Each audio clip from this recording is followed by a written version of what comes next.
Bonjour à tous, je suis Alexandre Launay, un des 4 cofondateurs de Stampit. Aujourd'hui, donc, je vais vous présenter la version bêta de Stampit. C'est une application web et mobile qui va vous permettre d'améliorer votre contenu de marque en ajoutant simplement des filtres ou des éléments graphiques en surcouche sur vos photos avant de les envoyer sur les réseaux sociaux. Juste en aparté, comment Stampit est né. Donc on part du constat que plus de 1,8 milliard de photos sont envoyées chaque jour sur les réseaux sociaux. Donc autant vous dire que c'est une masse de photos. Et qu'un tweet avec une photo et un logo est 2 fois plus repartagé. Donc forcément, il y a plus d'engagement de la part de la communauté. À cela, il faut ajouter que 80% des marques qui sont présentes sur les réseaux sociaux, ils sont pour améliorer leur notoriété et leur performance. Donc avant, ou aujourd'hui toujours, si vous ne connaissez pas encore Stampit, vous utilisez un outil, un logiciel comme Photoshop ou GIMP par exemple, pour mettre simplement votre logo sur une photo ou votre copyright avant de l'envoyer sur les réseaux sociaux. Sauf qu'en utilisant un outil comme Photoshop, vous mettez à peu près 5 minutes, donc 300 secondes, à simplement rajouter le logo en bas à droite de votre photo par exemple, et cela même en ajoutant un mode script automatisé sur Photoshop. Donc d'après nos calculs et ce qu'on a validé avec nos utilisateurs, la photo reviendrait la photo envoyée sur les réseaux sociaux vous reviendrait à 4 € la photo. Donc là-dessus on compte l'acquisition de logiciels, le temps de formation du graphiste, etc. Maintenant, grâce à Stampit, donc vous divisez par 10 le temps que vous allez mettre à estampiller votre photo, donc on arrive à 30 secondes, et surtout, forcément, le coût unitaire à la photo envoyée va vous coûter plus que 15 centimes d'euros. Donc comme je disais en introduction, Stampit c'est une application web en SaaS, et une application tablette et smartphone disponible sous Android et iOS. Alors il y a une version qui est actuellement disponible en ligne. Donc sur les stores, c'est la version prototype, donc je vous déconseille fortement de la télécharger parce que c'était vraiment un test et puis c'était pour tester auprès de nos cibles et de nos utilisateurs. Et là, ce que je vais vous présenter juste après, c'est vraiment la prochaine version donc, de l'application qui a été améliorée en fonction des retours des utilisateurs. Alors les fonctionnalités phares qui existent aujourd'hui chez Stampit, donc ça c'est plutôt, c'est pas une fonctionnalité, c'est plutôt de l'expertise humaine, donc web marketing. Dans les 4 associés de Stampit, on est tous issus du milieu de la communication digitale, et donc forcément on aide les marques à les conseiller et adopter un bon discours sur les réseaux sociaux. On a aussi la tendance donc, du contenu de marque, donc le brand content. Sur l'application, vous allez voir qu'on va pouvoir partager en quelques clics sur différents réseaux sociaux, donc Facebook, Twitter et Instagram. Et donc l'application est disponible aussi en multi-user, donc par exemple lors d'un événement que vous souhaitez couvrir, vous pouvez donner accès à votre équipe de community manager. Et les fonctionnalités à droite, si j'ai un peu de temps, je vous les présenterai après. Donc, je vais vous faire tout de suite la démo pour entrer dans le concret. J'espère que ça va fonctionner.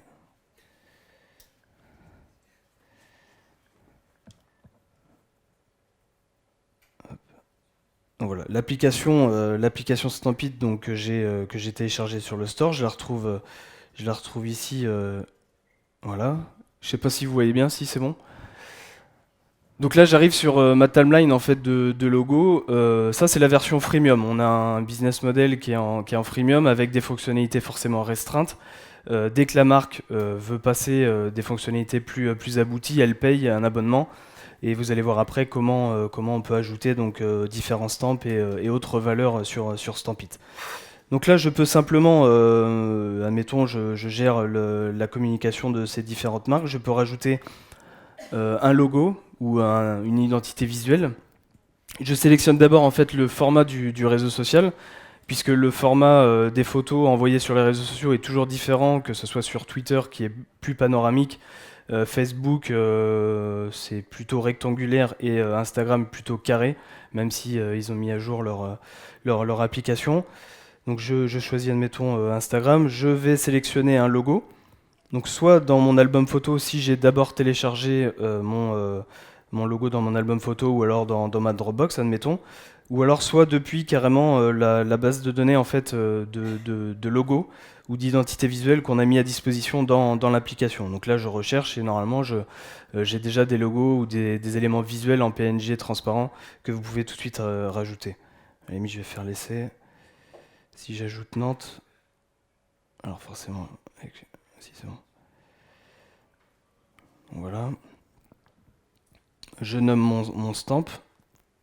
Je mets un hashtag par défaut pour qu'il soit rajouté automatiquement sur toutes mes photos. Et demain, vous allez voir aussi après, quand je vais vous présenter le dashboard, ça va nous permettre de traquer en fait toutes vos photos sur le web. Donc là, j'arrive en fait, je paramètre mon stamp. L'idée, c'est vraiment d'avoir toujours la même ligne graphique. Donc on paramètre d'abord notre calque.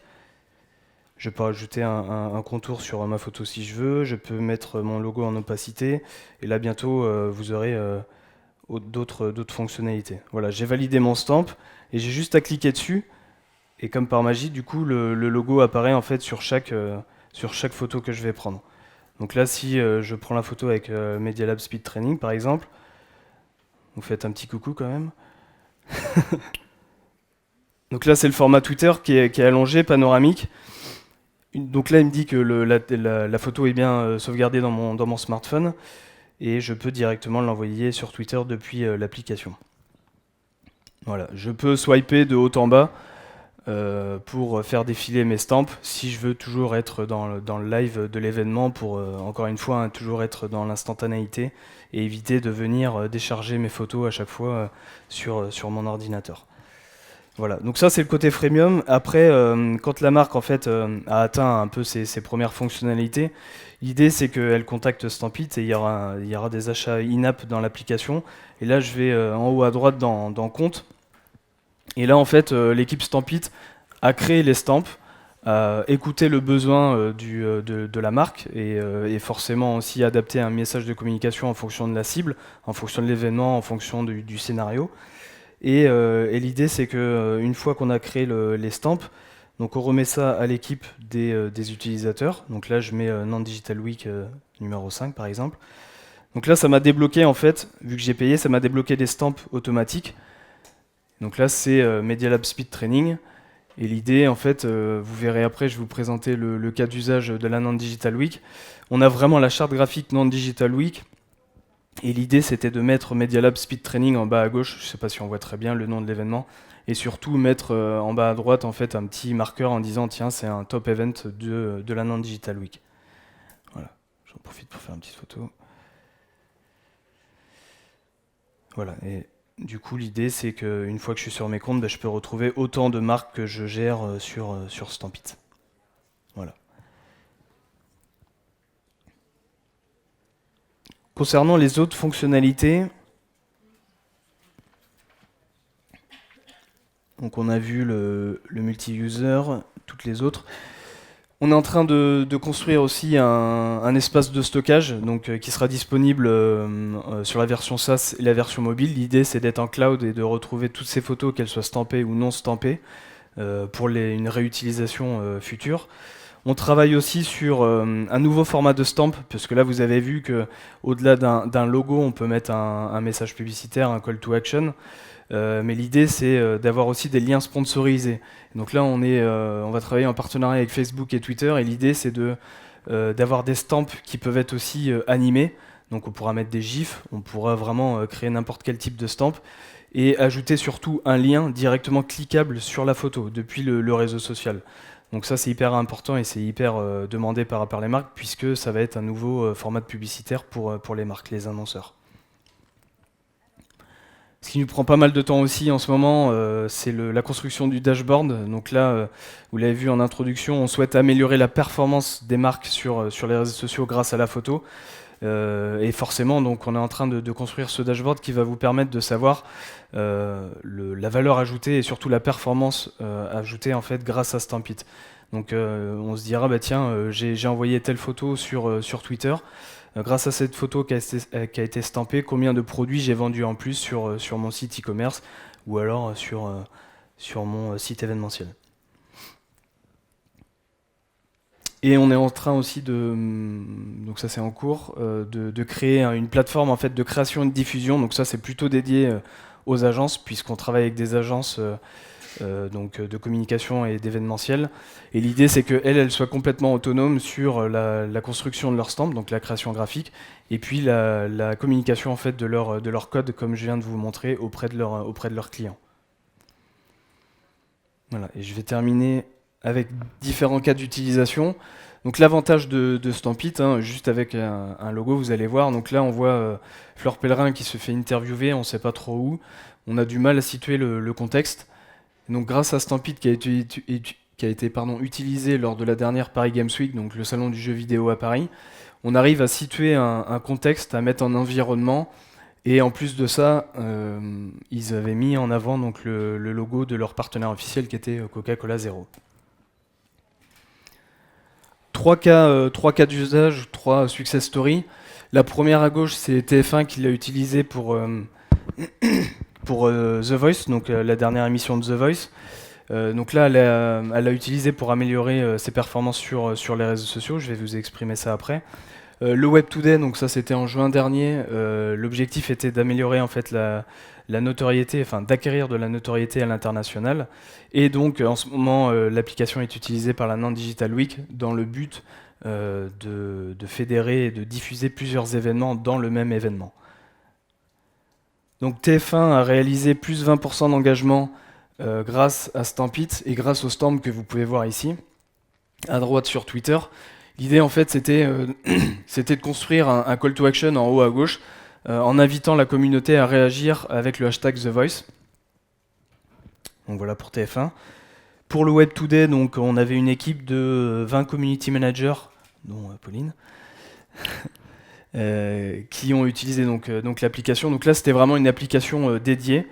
Donc 97% de ces utilisateurs étaient satisfaits et la mission était aussi atteinte puisque grâce au stamp et donc à l'effet visuel en fait qu'on peut voir défiler en fait sur une timeline de différents tweets ou de messages de réseaux sociaux, ça démarque vraiment la marque Web Today.